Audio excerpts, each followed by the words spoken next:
Ever wonder how judges make those really, really tough decisions? Especially when, the legal arguments seem to pull in a million different directions. We often have this picture of a purely logical, almost robotic process. Yeah, like a perfectly calibrated legal machine. Yeah. But the reality, well, as our sources reveal, it's far more intricate, more human, actually. Right. So for you, our listener, we're taking a deep dive today. We're looking into the fascinating psychology behind how judges, and really all of us, navigate super complex information to finally reach a conclusion. Okay. Our mission really is to uncover these surprising cognitive mechanisms, Mhm. the ones that lead to that feeling of certainty even when everything seems ambiguous.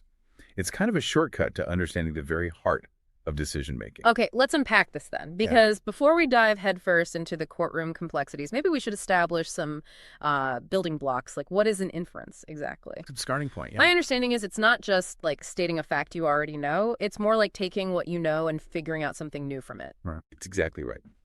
Think of an inference as, well, it's any cognitive process where your mind goes beyond the data. It has facts, beliefs, texts, whatever, Uh-huh. and it generates a new proposition, something that wasn't explicitly there before. It's about adding, new information to your mental representation of things. Gotcha. At its most basic, you get a piece of known info, let's call it a datum, and that leads you to a new idea, Mm. a proposition. And there's usually a bridge, right? An inference mediator guiding that jump. Okay, a mediator. And these mediators, they can be things we recognize, like logical reasoning, deduction, Yeah. induction, analogy, categorization, or they can be less formal, more like the practical reason you often see in legal settings. So it's that leap we make from A to B, but maybe not always a perfectly straight logical line. Not always, no. Yeah. And what's fascinating here, as you hinted, is how these basic inferences can build up and get strengthened. Right, there's more to it. Absolutely. Right. This is where Stephen Tolman's model adds a really crucial layer, the backing. The backing. Okay. Think of it as the ultimate because. So if I infer Harry is a British subject from the datum Harry was born in Bermuda, the inference mediator is something like people born in Bermuda are normally British subjects. Makes sense. But the backing is what gives that mediator its teeth. It might be an actual act of parliament, for instance. It's that deeper justification, that authority, that makes the inference persuasive and, importantly, justified, not just a random leap. Ah, okay. So the backing provides the real weight. Precisely. And you can imagine, in complex arguments, these aren't just single steps. Inferences often link up, forming chains. One inferred proposition becomes the datum for the next inference, and so on, ultimately having an implication for the final decision. It's like building this chain of reasoning towards a conclusion. Okay, so if that's how a single inference works, just imagine scaling that up to a whole legal case. I guess some cases are, well, relatively easy, right? Where all the inferences kind of point the same way. Yeah, in those easy cases, everything lines up, supports the same decision. The judge's job is, let's say, more straightforward. But then there are the hard cases. And this is where it gets really interesting, I think. Absolutely. These are the ones where the inferences, if you look at them in isolation, seem to pull in completely different directions. Mm-hmm. Some support one outcome, others support the opposite, and maybe some are just, well, murky, Yeah. unclear. Yeah. And these are the cases, according to our sources, that really warrant serious examination. Yeah. Because they show the gears turning, the real mechanics of how humans decide things under pressure. It reminds me a bit of making a big life decision. Like, should I take this job offer? You're weighing salary, the commute, the company culture, maybe what happened to a friend who worked there. Exactly. That's a perfect analogy. You're making a whole series of inferences. Good salary implies happiness. Bad culture implies stress. Friend's experience predicts mine. And you have to somehow integrate all that conflicting information. That's your own personal hard case scenario right there. Okay, so judges facing these hard cases, they start with this messy, conflicted picture. What do our sources call that initial state, where everything's kind of jumbled? They call it a dilemma set. And it's definitely not a neat starting point. A dilemma set is basically the judge's cognitive representation that pulls together all the relevant arguments for a case. All of them, even the contradictory ones. Especially the contradictory ones. It's often pervaded by, and this is a quote, profound conflict. It captures that initial feeling of complexity, uncertainty, and, deep conflict within the legal materials themselves. Okay, a dilemma set. Got it. So let's take these ideas, inference, backing, dilemma set, and see how they play out in a real case. You mentioned Ratzlaff v. United States from 1994. Yes, exactly. Ratzlaff. It's a great example because it dealt with a pretty technical legal question, not one with huge, obvious ideological battle lines. So the justices were largely acting as, neutral interpreters of the law. Right, so what was the core issue in Ratzlaff? Okay, so it all centered on interpreting one word, willfully. It was in a federal law that prohibits structuring cash transactions. Basically, banks have to report cash transactions over $10,000. Right, to prevent money laundering and stuff. Exactly. So this guy, Waldemar Ratzlaff, wanted to pay off a gambling debt of over $100,000. Instead of using one check, he went around to 11 different banks and bought multiple cashier's checks, each under $10,000, specifically to avoid that reporting trigger. Ah, okay. That's the structuring. That's the structuring. Now, the trial judge convicted him. The judge said, basically, if Ratzlaff knew about the reporting requirement and deliberately acted to avoid it, that was willful enough. Seems straightforward enough, maybe. Well, here's the twist. The Supreme Court majority reversed the conviction. They said willfully, in this specific statute, required more. It required special knowledge. Special knowledge, meaning? Meaning Ratzlaff had to know not just that he was avoiding the report, but that the act of structuring itself was illegal. A much higher bar. Wow, okay. That's a significant difference. So how does this Ratzlaff case show that journey you talked about? From the messy dilemma set to a clear conclusion set. It illustrates it perfectly.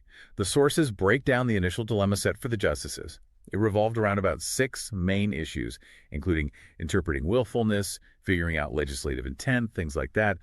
Just on the legislative intent piece alone, there were apparently something like 23 distinct arguments drawn from 10 different authoritative sources, committee reports, statutes, prior cases. And crucially, these arguments often pointed in completely opposite directions, supported rival conclusions. So the initial state was genuinely complex. Contradictory. Absolutely. Fraught with complexity and contradiction is how the analysis puts it. A real legal knot. Okay, so that's the before picture. What about the after, the final opinions? That's where the contrast is so stark. When you read the final majority opinion and the dissenting opinion, both of them present what our sources call an absolutely coherent set of arguments. Absolutely coherent, meaning? Meaning, within each opinion, all the inferences presented seem to logically support their chosen decision. There's no hint of that initial conflict or ambiguity left. It's like the case evolved dramatically, moving from that messy dilemma set to a state of complete closure and certainty for each side. Wow, so the really big question becomes, how? How does a judge's mind actually do that? Go from this tangled web of conflict to such, well, black and white coherence? That is the million-dollar question, isn't it? Yeah. And the answer lies in understanding that the mind isn't just passively absorbing information, it's actively working on it. Actively? How so? Well, research shows that people, and judges are people, actually modify their inferences during the decision-making process. They tweak things, subtly or not so subtly, to maximize the overall coherence of the picture they're building. Wait, so they change how they see the arguments as they go along? In essence, yes. Their final decisions are ultimately determined by these modified, more coherent inferences, not necessarily the raw, conflicting ones they started with. It's a process of cognitive change, driven by what psychologists call coherence maximization. The mind strives for a story that makes sense, that hangs together. Okay, the mind wants coherence. But if you start with profound contradictions, how does it actually get there? It sounds like some serious mental gymnastics. It is, and it's not usually a neat linear calculation. It's better explained by ideas like connectionist systems and mental model building. Mental model building, like constructing a little simulation in your head. Kind of. Judges seem to construct tentative mental models of the case. These models represent the legal propositions and how they're linked by inferences. Then they sort of run these models mentally. They test them for coherence. How well does this story hold up? And they retain or revise the parts of the model that seem to increase that coherence. But what's really fascinating is this oscillation phenomenon. Oscillation? Yeah. Throughout the process, the judge isn't just working on one model. They actually develop 2 competing models, one for each potential decision alternative. Say, one model for ruling for the plaintiff, one for the defendant. Okay, 2 competing stories. Right. And their attention literally oscillates between these 2 models. Think of that classic optical illusion, the Necker cube. Oh yeah, the cube you can see facing 2 different ways. Exactly. You can see it one way or the other way, but it's really hard to see both clearly at the exact same time. When the judge focuses on one mental model, Its supporting arguments become overwhelmingly salient, they seem incredibly coherent, and the arguments for the other model get sort of suppressed, pushed into the background. So you flip-flop mentally until one side just feels stronger, more solid. Pretty much. The process continues, maximizing the coherence of whichever model is currently in focus until some kind of stopping criterion is met. Maybe they reach a point they feel is maximum possible coherence, or maybe it's more like satisficing. Satisficing. Yeah, stopping once a sufficient level of coherence is achieved. Maybe time is running out, or maybe it just feels right, like they've found the answer, even if it's not perfectly mathematically coherent. That Necker cube analogy is powerful, seeing only one coherent picture at a time. But how does the mind actually do the restructuring? What are the specific cognitive tools or transformations it uses to smooth out those conflicts? Right, it's not magic. Our sources identify three main mechanisms, three types of cognitive restructuring judges seem to employ, often unconsciously. They call them gatekeeping, bolstering, and rule selection. Gatekeeping, bolstering, rule selection. Okay, let's break those down. Gatekeeping sounds pretty active, like controlling what gets in. It is very active. Gatekeeping involves selectively including or excluding certain propositions, arguments, or facts from consideration. It's also about framing the case, presenting the narrative in a particular light from the outset. Can you give an example from Ratzlaff? Sure. In the Ratzlaff majority opinion, they tended to downplay or even omit details about Ratzlaff's active role in figuring out how to do the structuring. He was portrayed a bit more passively, which made it easier to argue he didn't have criminal knowledge. Ah, okay. The dissent, on the other hand, they highlighted those very active steps to paint a picture of someone who clearly knew what they were doing. Both sides also strategically included or excluded bits from legislative reports, choosing the quotes or sections that supported their view and kind of ignoring the ones that didn't, even though they knew they existed. So it's not necessarily lying, but it's definitely selective presentation, like a director choosing which scenes make the final cut.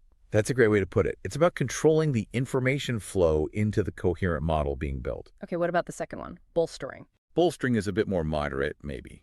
It's less about wholesale inclusion or exclusion and more about emphasizing certain features of an argument or piece of evidence while de-emphasizing others. Essentially, you reinterpret things slightly to make them fit your emerging narrative better. So tweaking the interpretation? Exactly.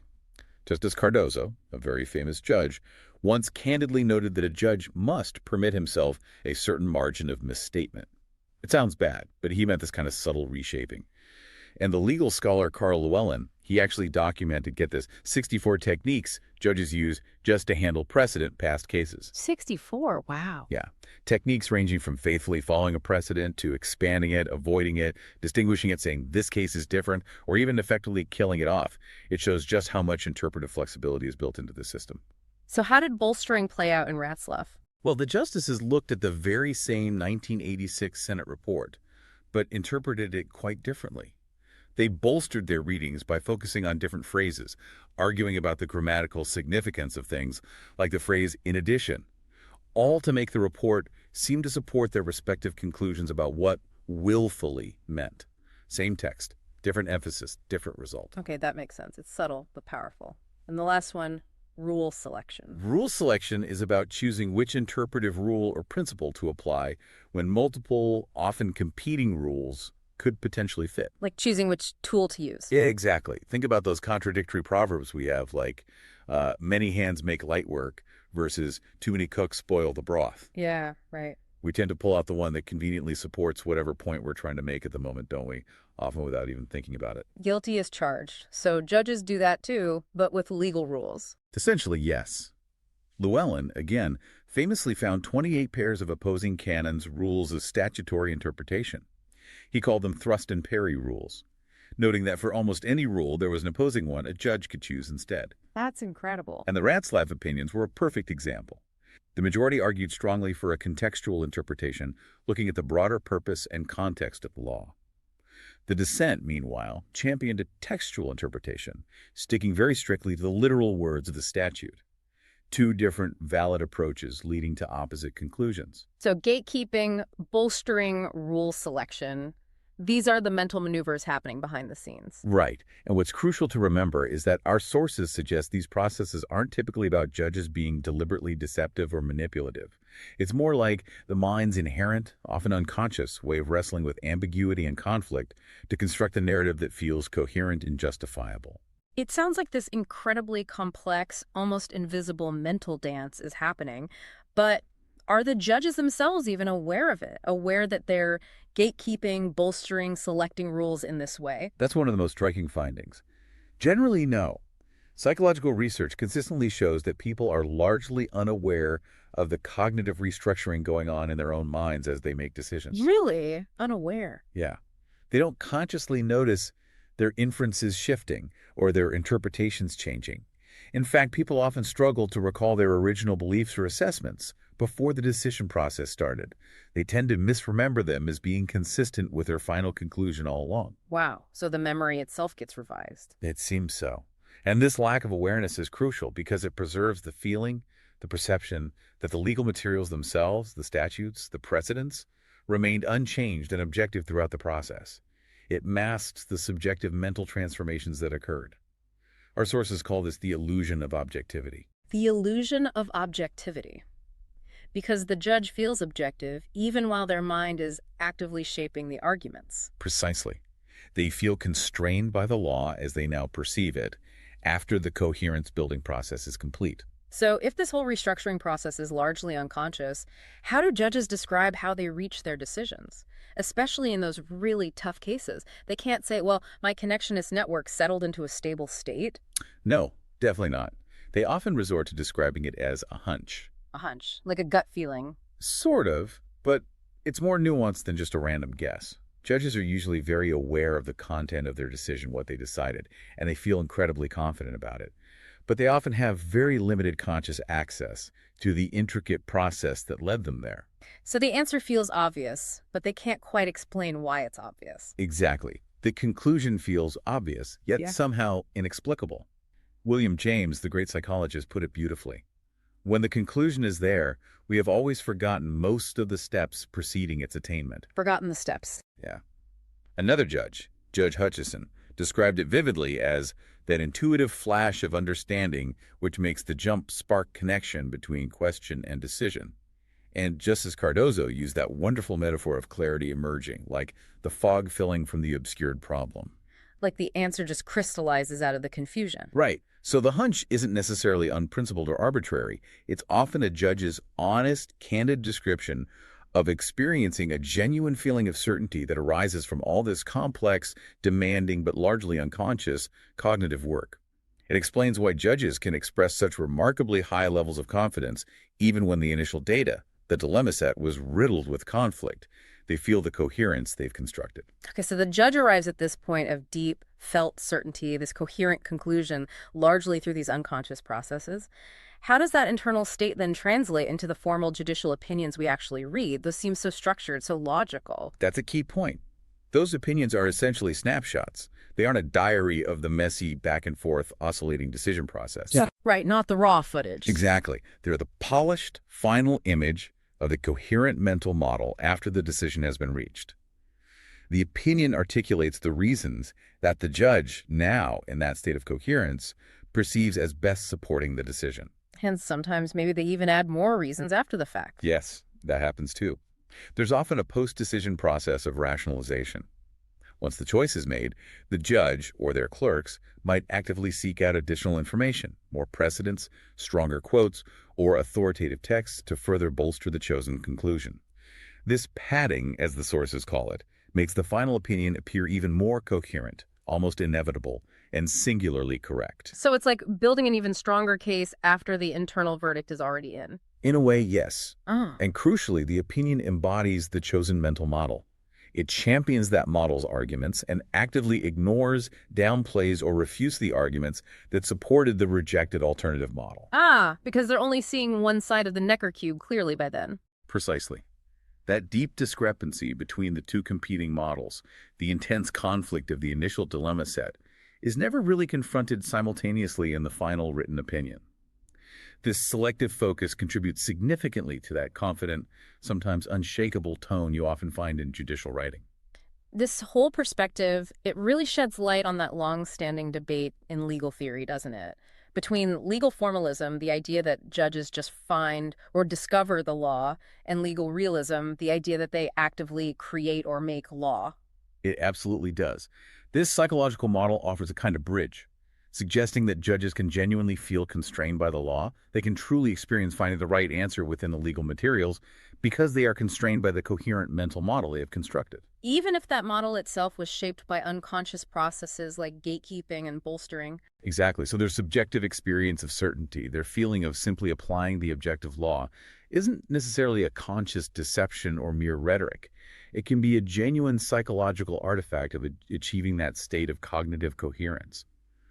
The law feels clear and constraining once the mind has done the work to make it so.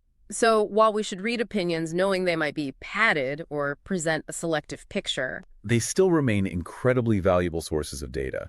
They show us the end state of that reasoning process, and often the judge's private need for internal consistency aligns pretty well with the public need for a justifiable, consistent legal ruling.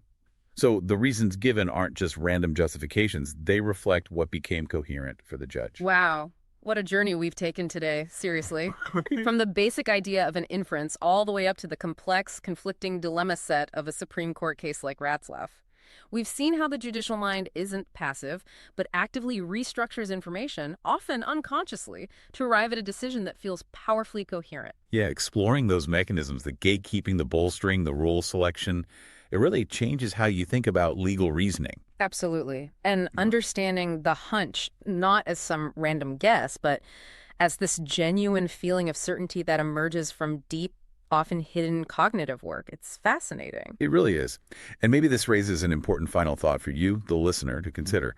If even judges, people who are actively striving for objectivity and trained in logical reasoning, are so profoundly influenced by these deep-seated cognitive drives for coherence, how might understanding this psychology change the way you approach and evaluate complex decisions in your own life?